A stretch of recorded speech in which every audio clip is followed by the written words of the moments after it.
আসসালামু আলাইকুম ওয়া রাহমাতুল্লাহি ওয়া বারাকাতুহু।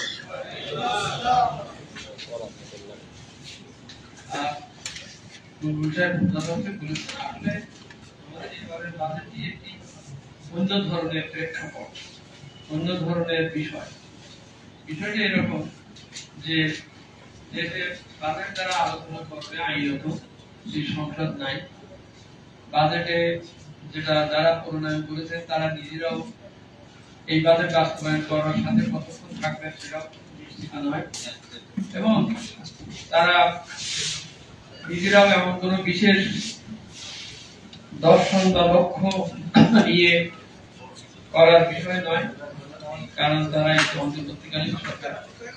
তো সেই বাজেট যেটি স্থাপিত হয়েছে সেটি বিস্তারিত আলোচনা যে স্কোপ সংসদ যেহেতু নাই সেহেতু নাই, কিন্তু আমি মনে করি বেশি আছে, কারণ সংসদে তারা আলোচনা করেন তারা তো প্রত্যেকে 10 মিনিট করে সময় পান এবং তার 5 মিনিট চলে যায় প্রশংসা এবং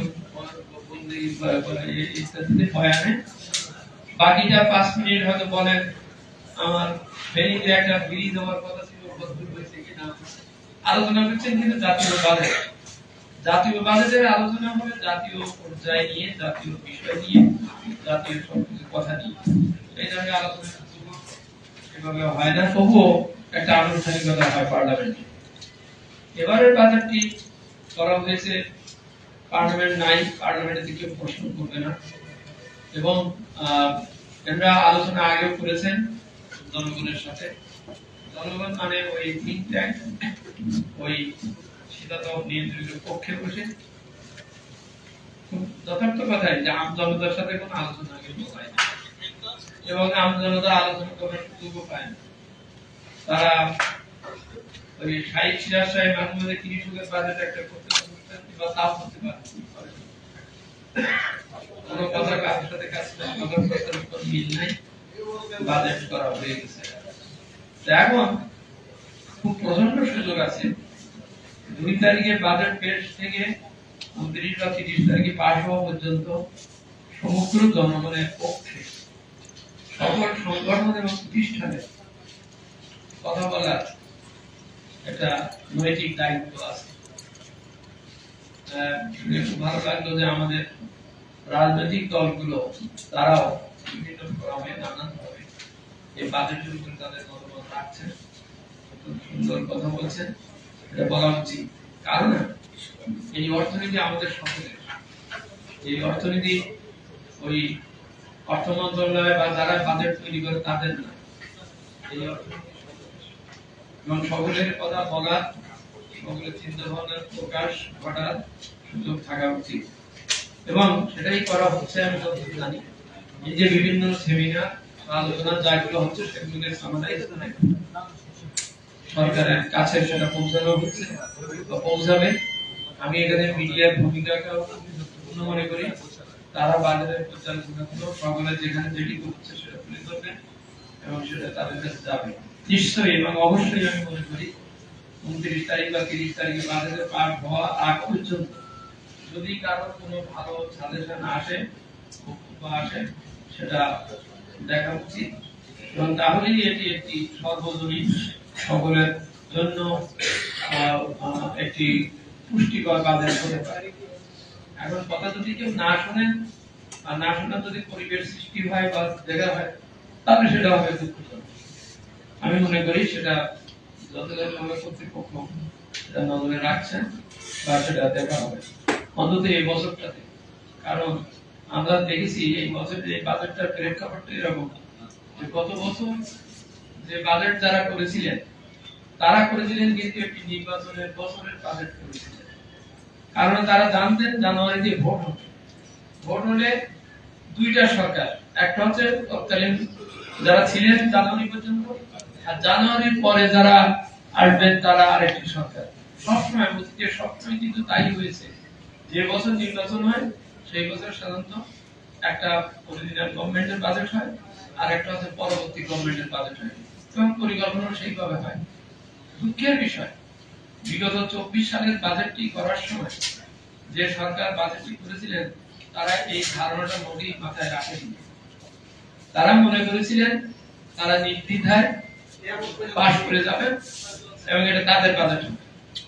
ফলে তারা একটা পুলি ফাঁপিয়ে যেটা সবসময় করতেন সেইভাবে বাজেট করা হয়েছে এবং সেই বাজেটটাই যেভাবেই হোক 5ই আগস্টের পরে একটি অন্তর্বর্তীকালীন সরকার, যার আগের দিন পর্যন্ত কোনো ধারণাই ছিল যে আসা হবে বা কি করা হবে, কোনো ধারণা ছিল না, তাদের হাতে এসে ওই পুরো বাজেট, ওই 1-2 বাজেট যেটা বানানো হয়েছিল সেটাই তাদের হাতে এসে বাস্তবায়ন করেছে। যাও, আমরা সবাই জানি অর্থনীতির কি অবস্থা, চারিদিকের অবস্থা, পরিবেশের অবস্থা, সর্বশেষ আমাদের ট্রাম্প, ইসরায়েল এবং ইরানের যুদ্ধের অবস্থা, সবকিছু মিলে প্রতিদিন একটি নাটকীয়তার সাথে আমাদের সাক্ষাৎ ঘটছে এবং এইরকম একটা পরিস্থিতিতে যে বর্তমান বাজেটটি যেটা বাস্তবায়ন শেষ হলো সেটারও যেমন সফলতা ব্যর্থতা তো অবশ্যই আছে, কিন্তু সতর্কতার যথেষ্ট কারণ আছে যে বাজেটটি আগামী বছরের 25-26, কারণ আমরা অত্যন্ত ক্রান্তিকালের ভিতর দিয়ে যাচ্ছি। আমাদের অর্থনীতি, বিশ্ব অর্থনীতি, আমাদের নানান ধরনের বহিরঙ্গের প্রভাব, পরিবেশ পরিস্থিতির আমাদের মোকাবেলা করে যেতে হচ্ছে। এটা কোনো নর্মাল বছর না, কিন্তু কার জন্যই না, বিশ্বের কোনো দেশের জন্য না, এটা চ্যালেঞ্জের বছর। এবং এই ইরান এবং ইসরায়েলের যুদ্ধটা আল্লাহ না করুক এমন একটা বাজে অবস্থার দিকে যেতে পারে বা যাচ্ছে বা হতে পারে, সেটা কিন্তু সকলের জন্যই খুব কারণ হয়ে দাঁড়াবে। সুতরাং এই পরিপ্রেক্ষিতে প্রত্যেকের উচিত তার নিজের দিকে তাকানো, তার বাজেট তার নিজের মতন করে তৈরি করা এবং মাথায় রাখা যে আমার এই ধরনের চারিদিকে নানান ধরনের বিপদ বাধা আসতে পারে। সেই জন্য আরো বেশি সতর্ক করে অর্থনৈতিক অবস্থা চালানো, ব্যবস্থা থেকে বেরিয়ে আসার চেষ্টা করা উচিত এবং সেই ক্ষেত্রে সকল সচেতন নাগরিকের এই বাজেট সম্পর্কে আগ্রহ প্রকাশ করা, যথাযথভাবে বক্তব্য দেওয়া, বলা এবং বলে সেটা শোনা, এটারও প্রত্যাশা প্রাপ্তির ব্যাপার, এটাও আপনার প্রমিসেস এন্ড প্রায়োরিটির ব্যাপার। আপনি কোন কথাগুলো শুনবেন, কোন কথাগুলো শুনবেন না, কোনগুলো বলা দরকার, কোনগুলো দরকার না, আপনাকে সাবজেক্ট ঠিক করে যথাযথভাবে বলতে হবে। আমি এই জন্যই ইনিশিয়েটিভকে অভিবাদন জানাই যে তারা এরকম ধরনের একটি সুন্দর সহনীয় প্রমিসেস এন্ড প্রায়োরিটি এই ধরনের একটা সাবজেক্ট দিয়ে তারা আজকে যে আলোচনাটি এই প্রায় আসরক্তর সময়, আসরক্ত মানে এই জন্য বলছি যে আজ জুন মাসটা মাত্র কয়েকদিন বাকি, এরকম একটা সময় এই এটির আয়োজন করেছেন এবং সেটা সেই কথাগুলো সেখানে বলা হচ্ছে। প্রতিশ্রুতি ও অগ্রাধিকারের কথাগুলো আমি মনে করি সুন্দরভাবে বলেছেন। আসলে প্রতিশ্রুতিগুলো বা অগ্রাধিকারগুলো নির্ধারণের ক্ষেত্রেও যথেষ্ট সতর্কতার বিষয় আছে এবং এটা এই মুহূর্তে আমার চারিধারে রাজনীতির ভাইরা ভাইদের যেসব ঘটনা রটনা, সততা তটতা জটিলতা যা কিছু দেখছি, সেই প্রেক্ষিতে প্রত্যেকের কিন্তু নিজের ঘর গোছানোর ব্যাপারে অধিকতর সতর্ক হওয়ার প্রয়োজনীয়তা দেখা দিয়েছে।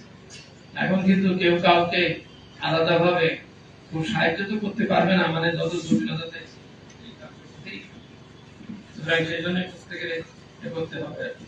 এখন প্রকৃত অবস্থা হচ্ছে যে অনেকে বলছেন স্বাভাবিকভাবে এই বাজেটটা গতানুগতিক হয়ে গেছে, বাজেটটা অন্যভাবে চলতে পারে ইত্যাদি ইত্যাদি। এটা এটা এটা একটু স্বাভাবিক এই জন্যই যে বাজেট কিন্তু আসলে একটা জটিল প্রক্রিয়া তৈরি করা, খরচ আয় ব্যয় দিয়ে মিলানো। সেই প্রক্রিয়ায় এখানে খুব বেশি গবেষণা করে একবারে নাটকীয়ভাবে বিরাট পরিবর্তন করা কিন্তু আসলে কম, কিন্তু তারপরেও দেখতে হবে যে এর ভিতরে নতুনত্ব কিছু আসছে কিনা, কেননা নতুনত্ব আছে কিনা, কেননা এই নতুনত্বটার বিষয়টা বিশেষভাবে সামনের দিক দর্শন দেখা যায় আর কি। তো এখানে আমরা এই বাজেটের বৈশিষ্ট্য যেটা দেখছি সেটা হচ্ছে যে আয় বাড়ানোর চেষ্টা করা হয়েছে, মানে রেভিনিউ বাজেট বেশি দেওয়া হচ্ছে, ব্যয় সেটা কমানো হয়েছে। উদ্দেশ্য হচ্ছে বাজেটের ঘাটতি যতটা কম রাখা যায় এবং ওই ব্যয়টা কম হয়েছে, কারণ আগে যে দুর্নীতি বা যে ধরনের বড় বড় মেগা প্রকল্প বা সেগুলো থেকে কাটছাট করে এটা করা হয়েছে। কিন্তু রেভিনিউ বেশি করে আর্ন করতে চাওয়ার চেষ্টা করা হয়েছে এই জন্যই, যাতে আপনার ইয়ে হতে পারে, কি বলে, ঘাটতি কমে যেতে পারে। সেই ঘাটতি কমানোর লক্ষ্যে কর বা যা কিছু ইয়ে করা হয়েছে সেখানে সবচেয়ে লক্ষণীয় এই যে ইনডাইরেক্ট ট্যাক্স বেড়ে গেছে বা বাড়ানো হয়েছে, ডাইরেক্ট ট্যাক্স কমে গেছে। ইনডাইরেক্ট ট্যাক্স বাড়লে সকলকে টাচ করে, যেমন VAT touches everybody, income tax does not. তো সেই ইনকাম ট্যাক্সের ব্যাপারে এখানে কালো টাকা সাদা টাকা করার ব্যাপারটা এসেছে। সমাজে দুর্নীতি বন্ধ না করতে পারলে কিংবা অনবরত আয় ঘুষ এগুলোর অর্থ বন্ধ না করতে পারলে এই সমাজে ন্যায় নীতি প্রতিষ্ঠা করা, একটি ব্যবস্থা প্রতিষ্ঠা করা কালো টাকা সাদা টাকার ব্যাপারটা আমি একটু ক্লিয়ার করে দেই। সেটা হচ্ছে যে অ্যাকচুয়ালি কিন্তু এই গভর্নমেন্ট আসার পরে 29শে আগস্ট, 8ই আগস্ট, 29শে আগস্ট কিন্তু তারা উপদেষ্টা পরিষদে ক্লিয়ার ডিসিশন নিয়েছিলেন। পরের দিন পত্রিকায় হেডিংও দেওয়া হয়েছিল যে কালো টাকা সাদা টাকা এই ব্যাপারটা থাকবে। এটা নৈতিক অবস্থা, এটি নতুন বাংলাদেশ। সেখানে বৈষম্যহীন বাংলাদেশের একটাই প্রত্যাশা, বড় প্রত্যাশা, যে এখানে ওই শয়তানি বাদরামি বা এই যে আত্মসাৎ ইয়ে করা, অর্থনৈতিক বৈষম্য সৃষ্টি করা, এগুলোর বিরুদ্ধেই কিন্তু বিষয়টা। তার জন্য 29শে আগস্ট কিন্তু তারা ডিসিশনটা নিয়েছিলেন, পরের দিন হেডিংও হয়েছিল। কিন্তু 2রা সেপ্টেম্বর এনবিআর আদেশটা জারি করার সময় ইচ্ছা করে 3টা প্রভিশন আছে, 3 প্রকার জায়গায় কালো টাকা সাদা টাকার ব্যাপার আছে। 3 নম্বরটা দিয়ে দেখাইছে এই যে এইটা থাকবে, কিন্তু দুই হচ্ছে সবচেয়ে বড় শয়তান। সে হচ্ছে এই যে ঘর বাড়ি ফ্ল্যাট জমি জমা, কারণ ম্যাক্সিমাম মানুষ এই মিড লেভেলের বলি, কুস্কে বলি, মোটা বলি, ছোটা বলি, যত দুর্নীতিবাদের আশ্রয় করবার, অন্যায় করবার, আশ্রয় নেবার অবলম্বন হচ্ছে যে জমি সেনা ফ্ল্যাট 40 টাকার ফ্ল্যাট যেটা আমি কিনতে পারতাম সেটাকে 60 টাকায় তুলে ধরা, তাদের টাকা তো কোনো ইয়ে নাই, মায়া নাই। 70-80 লাখ টাকা দিয়ে সেগুলো কিনছে এবং ওই কালো টাকা সেই দ্বিতীয়টা রেখে দিচ্ছে, কেউ কিছু বোঝে নেই, কেউ জানে নেই, লিখছিল কিন্তু কেউ দেখে। এইবারে বাজার দেওয়ার সময় এসে ওই কথাটা আমি তুলে দিলাম।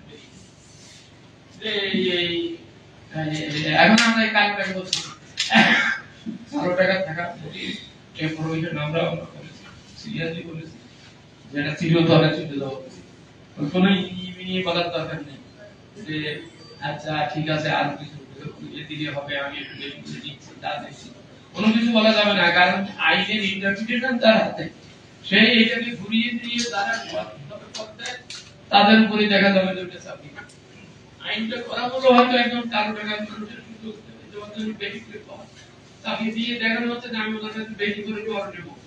আসলে কিন্তু শেষ পর্যন্ত ওনার কাছে নেবে না বা নিতে পারবে না। ওই শেষ পর্যন্ত যিনি আপনি সৎভাবে কিনতে যাবেন বলবে যে এই আপনার এটা কালো টাকা, আপনি এখন এইগুলো কিভাবে হবে? তো সেই জন্য একদম আমার মনে হয় এটা কালো টাকা সাদা টাকার বিষয়টা আসলে থাকা উচিত না, থাকবে না। তোমরা অলরেডি বিভিন্ন ভাবে বলেছেন যা থাকবে না, তো না থাকা ধরো। এবং আমি এই জন্য মনে করি প্রতিবারই কিন্তু বাজেটে ওই এক ছোট একটা ইস্যুকে সামনে এগিয়ে দেওয়া হয় যে সবাই এটা নিয়ে আলোচনা করে, অনবরত আলোচনা করতে থাকে। এই যেমন আমরা কালো টাকা সাদা টাকার বিষয় নিয়ে মানে কত ফেনা তুলে দিচ্ছি, কিন্তু বাজেটে কিন্তু তার অনেক ভালো ভালো বিষয় আছে, অনেক বিষয় আছে, সেটা বলার স্পেস আমার পত্রিকারও থাকতেছে না, আমার সেমিনারেও থাকতেছে না। সেজন্য আমি বলছি যে ভালো করে চিন্তা করে করে সরকারকে দাবি আকারে হোক, সুপারিশ আকারে হোক, প্রস্তাব আকারে হোক, এগুলো দিয়ে সাহায্য করা উচিত। এবং আশা করি যে সেটা শোনা হবে এবং সেই অনুযায়ী বাজেট শোনা হবে। আল্লাহ আমাদের সকলের সহায় হন এবং আমরা একটি ওই আবার চতুর্থ কথাটা যেটা আপনি বলেছেন, চতুর্থ শূন্য আসতে দুর্নীতি শূন্য বাংলাদেশ হোক, এটা আমাদের চিন্তা চেতনায় এটা পরিব্যাপ্ত লাভ করুক এবং এই ব্যাপারে আল্লাহ আমাদেরকে যথাযথভাবে জ্ঞান এবং শক্তি দান করুন।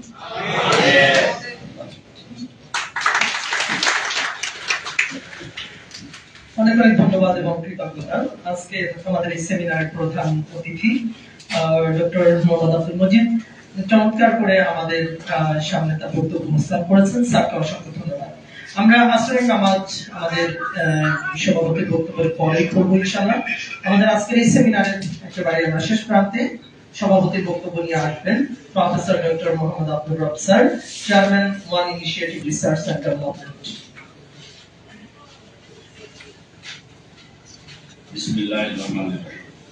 আগে কিছু বলে ফেলেছি, তো সভাপতি হিসেবে নিয়ম শেষে ধন্যবাদ জ্ঞাপন। সবাইকে ধন্যবাদ। অত্যন্ত সুন্দর, মনোজ্ঞ এবং থট প্রভোকিং বক্তব্য রাখার জন্য। বাজেটটা গতানুগতিক একটি বাজেট, এটা অনস্বীকার্য। দেশের 40% মানুষ দরিদ্র সীমার নিচে বসবাস করছে, অর্থাৎ গরিব, আর 10% মানুষ চরম দরিদ্র সীমার নিচে।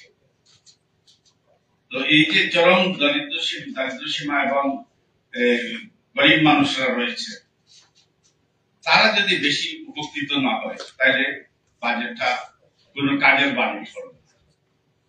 আর দোষারোপ করা যায় না, কারণ এটা একটা বিরাট বৈপ্লবিক পরিবর্তনের পরে একটা বিপ্লবী সরকার এসেছে।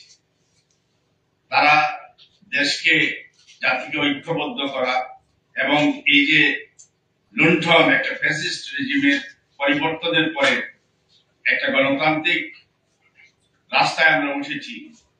জাতিকে, দেশকে নিয়ে যাওয়ার জন্য তাদের অনেক কাজ করতে হবে। সুতরাং আমরা যদি জোর করি এবং সমালোচনা করে তাদেরকে আমরা ব্যতিব্যস্ত রাখি, তাতেও এটা যৌক্তিক কোন কাজ বলে মনে করা যায় না। এখন বিশ্বব্যাপী একটা চরম আতঙ্ক দেখা দিয়েছে ইরান ইসরায়েলের যুদ্ধ। এর অভিঘাত বাংলাদেশকে এবং মধ্যপ্রাচ্যকে বটেই সারা বিশ্বকেই একটা আতঙ্কিত করে তুলেছে। এর অভিঘাত বিশেষ করে অর্থনীতি, আমরা তো আশঙ্কা করছি সারা একটা বৈশ্বিক রিসেশন সেটা দেখা দেয় কিনা। এবং বাংলাদেশের মতো যারা গরিব রাষ্ট্রগুলো, তারা সবচেয়ে বেশি ক্ষতিগ্রস্ত, কারণ মধ্যপ্রাচ্যের ওই হরমুজ প্রণালী যেটা প্রায় বন্ধ হয়ে গেছে এবং পুরোপুরি বন্ধ হয়ে যেতে পারে, তখন ওই পথ দিয়ে বিশ্বের তেলের 20% উপর বেশি তেল প্রবাহিত। আর তেল নেই, গ্যাস নেই, তো কলকারখানা চলবে না, গাড়ি ঘোড়া চলবে না, দ্রব্যমূল্য বেড়ে যাবে, পরিবহনে ভোক্তাদের কাছে কমোডিটি পৌঁছে যাবে না এবং সবকিছুই বন্ধ হয়ে যাবে বা মন্তর হয়ে যাবে। তার ফলশ্রুতিতে তার একটা আঘাত এসে পড়বে অর্থনীতি। কি যে পরিস্থিতি পরিগ্রহ করছে তা কল্পনা করলেও আতঙ্কিত হয়ে যেতে হবে।